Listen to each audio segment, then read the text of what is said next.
This is where we live, the Philippines. Proud of its different beautiful places, striking sceneries, and picturesque mountains, and a lot more.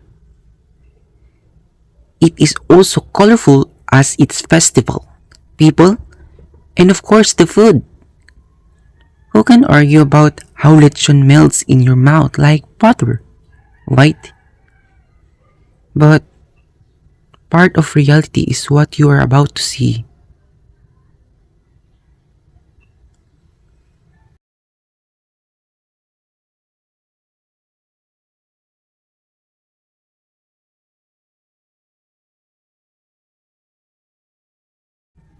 So what can we do? We prepare to think and train ourselves to rescue, help, love, and repair. This is disaster risk reduction and management, and we aim for a better and more sustainable future for all of us. Awareness is the most important component of education. However, disaster risk reduction is at its most effective and valuable state when it invests in individuals and communities to become important actors in disaster reduction strategies. Education is the key to this empowerment. It is thus important to keep in mind that disasters are not natural.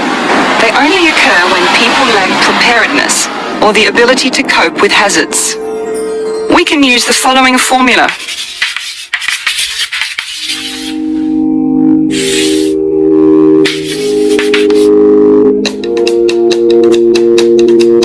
While education systems are greatly affected by disasters, they are also part of the solution.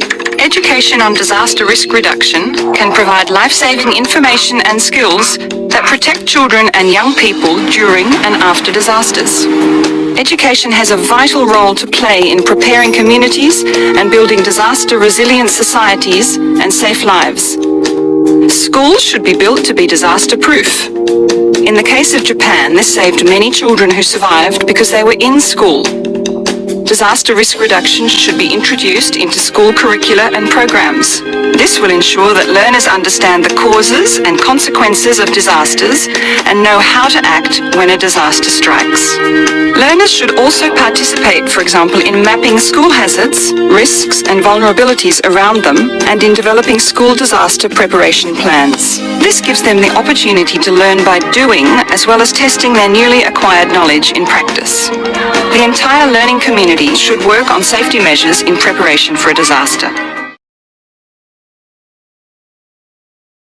Why is it important? Why do we need to know about disaster risk reduction?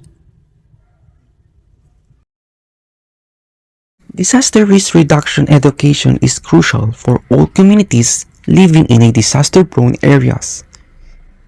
Asia-Pacific region, where Philippines is located, is considered as the most disaster-prone region in the world, facing numerous hazards from severe flooding to storms to volcanic eruptions to tsunamis and earthquakes. A disaster risk reduction assists us to consider our emergency response activities in light of existing and new disaster risks, as well as safeguarding efforts to create and expand enabling conditions for sustainable poverty alleviation and development. Building resilience is the main importance of disaster risk reduction. Disaster risk reduction is vital for building a more equitable and sustainable future. 5 priorities identified for action are to ensure that disaster risk reduction is a national and a local priority, to identify, assess, and monitor disaster risks and enhance early warning system, to use knowledge, innovation, and education to build a culture of safety and resilience at all levels, to reduce the underlying risk factors, and last, to strengthen disaster preparedness for effective response and recovery at all levels, from the local to the national. Responsibility for disaster risk management does not lie with disaster managers alone. It is rather a concern for everyone, from citizens who must be empowered to make decisions which reduce risk, to political leaders, government institutions, the private sector, civil society organizations, professional bodies, and scientific and technical institutions.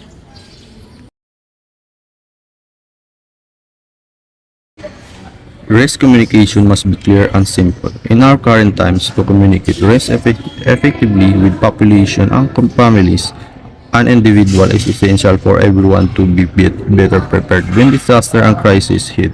This is a challenging task, and as normally people don't want to hear about dangerous things. Some are afraid of even thinking about the possibility of an earthquake, a tropical cyclone, floods, landslides, tsunamis, or even the most common household hazards, such as fire hitting their homes. Every organization and government engaged in disaster risk reduction awareness must plan and communicate harmonious messages, a key element to avoid confusion. As a consequence, we increase people's confidence in acting to make themselves safer. It starts with one individual, a family, neighbors, the whole community, a city, a country, and even the whole region. From a development perspective, therefore, disaster risk reduction is vital for building a more equitable and sustainable future. Making investment in prevention and preparedness, including through civil defense exercises, is a necessary part of systematic efforts to increase resilience to disaster.